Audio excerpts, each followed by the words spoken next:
The scene begins with the undead proclaiming that they cannot die even after death. As immortals who had escaped the cycle of life and death, they found ruling over a single dimension effortless. Conquering the dimension known as Earth was supposed to be inevitable, at least that was their assumption. However, an enraged skeletal undead questions MC, who stands engulfed in flames, demanding to know how this was happening. How could a mere human accomplish this? How was he still alive? In response, MC retorts that perhaps he was just more resilient than them. Without hesitation, he smashes the skeleton's skull into fragments with a single hit. The scene transitions to 2 years earlier, where MC is being scolded by his sister Ayan. She declares that she can no longer tolerate living with him. She reminds him that she allowed him to stay because he claimed he was job hunting, but all he did was waste time playing games. Angrily, she warns him that if he continues like this, he should return to their parents' house. MC hesitates before refusing, admitting that he can't depend on them at his age.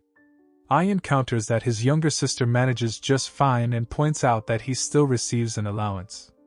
She insists that since tomorrow is New Year's, he should at least find a part-time job.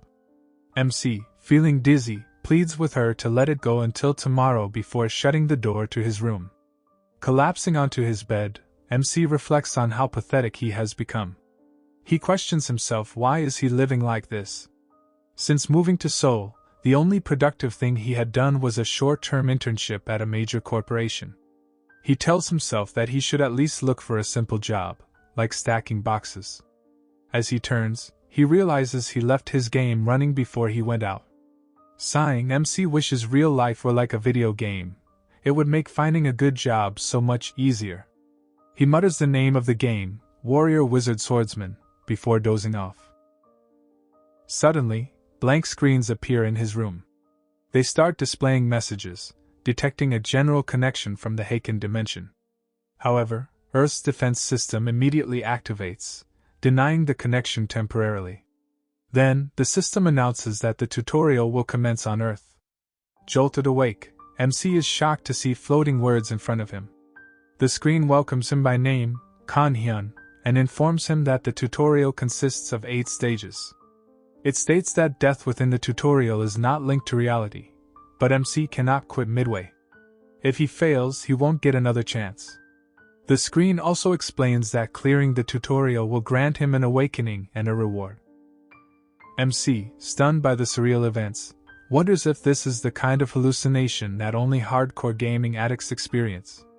He starts apologizing to his parents, and promises his sister that he'll find a job.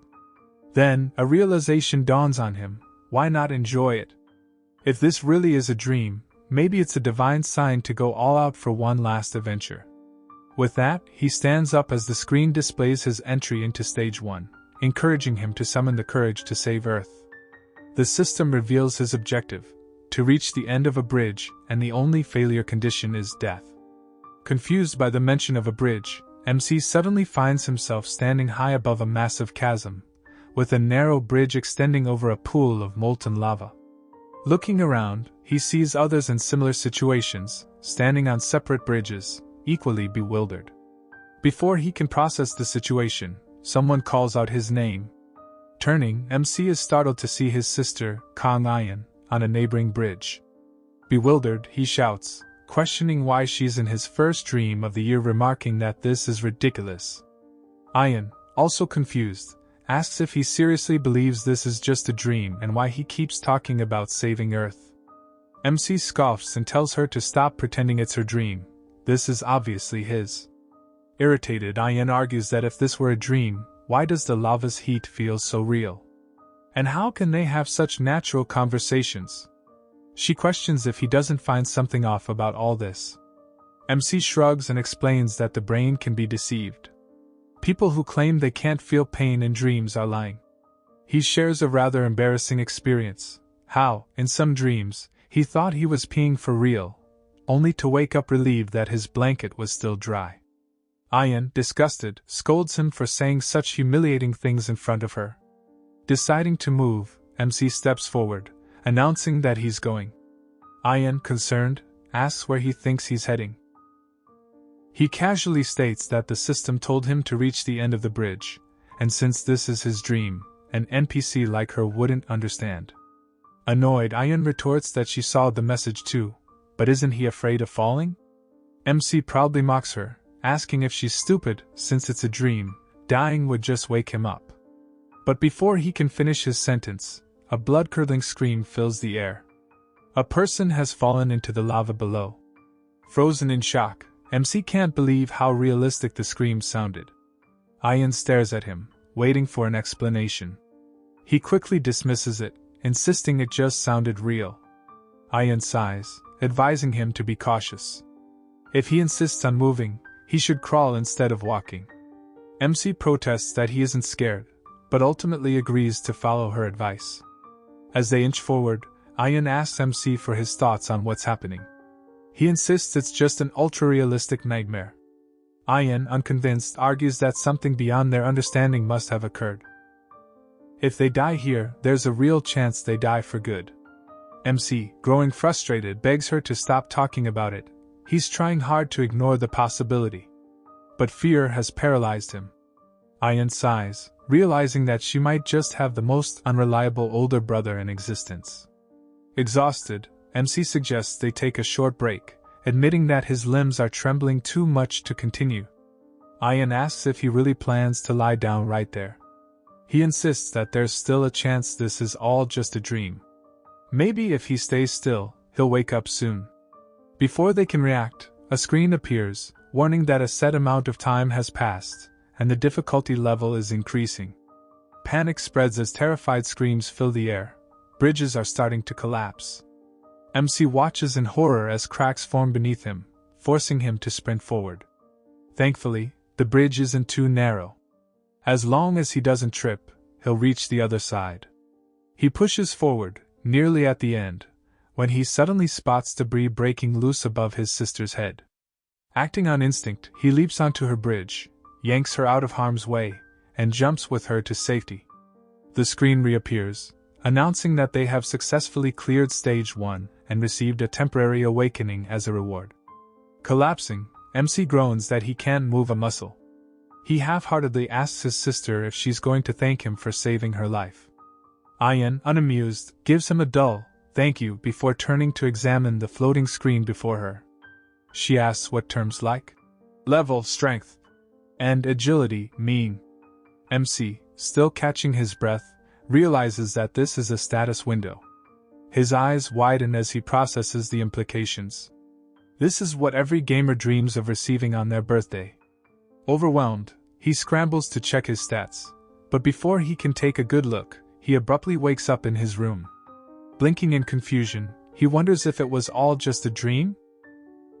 The scene shifts to MC's home, where both he and his sister come running to the hallway, telling each other about the dream they had. As both were talking non-stop, Ayan, being annoyed, asked MC to let her speak first, to which MC shouted that she was the one interrupting him. After both calmed down a little, Ayan suggests that they should have something to eat first, to which MC agrees. As they sit down to eat and check their mobile phones, they realize that all the people had the same dream. Ayan, being shocked, says that it was not just a dream and it was not just their country. It seemed that people all over the world had the same dream. MC says that he guesses dying in the dream does not affect reality, and it was being said that 3 out of 4 people fell, but there were no serious injuries. Ayan, retaliating, says that still, it was so vivid and that falling must have hurt like hell, and she had heard those who actually fell were traumatized. She asks MC if it was okay for them to be eating like that as it seemed total chaos outside. MC asks what else they could do and that they might as well eat properly, or else was she going to jump into the chaos? As MC looked out of the window, all the people on the street were fighting each other over small things. Some were asking people to repent, as the time of judgment had arrived, while others were destroying everything. Ayan, seeing all this, says that they cannot go to work, to which MC agrees and says that going out would only get them hurt. MC asks Ayan if she remembers anything about the Haken dimension connection. Ayan says that MC didn't look at his status window properly, as they said that he could at least check the remaining time for temporary awakening. Ayan calls out a time check, and the screen appears in front of her, displaying that there were 5 years left for the connection. Ian asks MC if they will be able to prepare for the situation for 5 years, to which MC replies saying that it was chaotic at that time but everything would calm down soon and that it was better to stay at home for some time. Ian realizes that MC's words were making sense. After the morning chaos, nothing significant had happened. Until evening, everyone returned to their normal lives, and hence peace was regained over Korea in just a day, and the first day came to an end. The scene shifts to MC laying in his bedroom, and the screen appears in front of him, displaying a welcome message for MC. As the screen displays the message asking MC if he would like to see the explanation and instructions for the basic interface, MC, not being interested, asks it to skip that and show him the status window first. As MC checks his status window, he realizes whether it was good or bad, and with nothing to compare it with, he could not judge it. As he further checks on his status window, his eyes catch a unique ability of resurrection, and MC, grinning happily, thinks that it must be an overpowered cheat ability.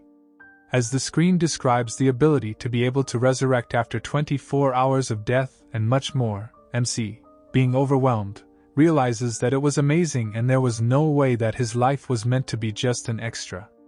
The screen asks MC if he would like to enter the second stage, which MC, without any hesitation, accepts with a yes. MC thinks that whether his stats were high or low, he could just raise them. As a miracle resurrection man, what can he not do? The scene shifts to some mysterious palace ground where MC had to fight a weird-looking goblin, which MC was able to do easily with a few strikes from his weapon. MC realizes that it was as he had thought it to be a combat, since the system is similar to the game, and sure enough, it was like that.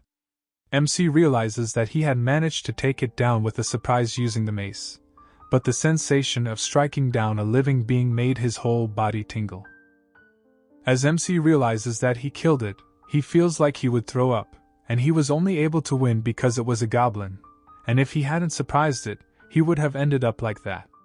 As MC turns around to walk away from the corner, he gets shocked to see another big goblin standing there looking at the dead goblin. As the screen shows Goblin Militia, MC realizes that there were 2 of the goblins from the start and questions if the goblin wasn't supposed to be a low-level mob for beginners. MC realizes that the one in front of him was much bigger than the previous goblin, and that his sword was over 1 meter long, and if he got hit by that, it wouldn't end just with tetanus. The goblin swirls his sword high in the air and strikes MC with a hard blow. MC realizes that with a body chronically lacking exercise due to unemployment and the mace, the weapon he chose at the start of the tutorial was only 70 centimeters long. There was no way he could stand a 1 meter long sword. MC was thrown away in the air with blood oozing out from everywhere, as he was unable to move a limb. MC realizes why he had to go through all that. Why would Goblin just kill him? And when he will wake up from the dream,